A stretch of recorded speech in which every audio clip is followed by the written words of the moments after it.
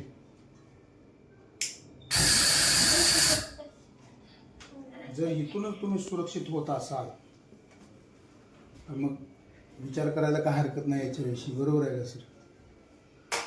ती माहिती आवडली मॅडम.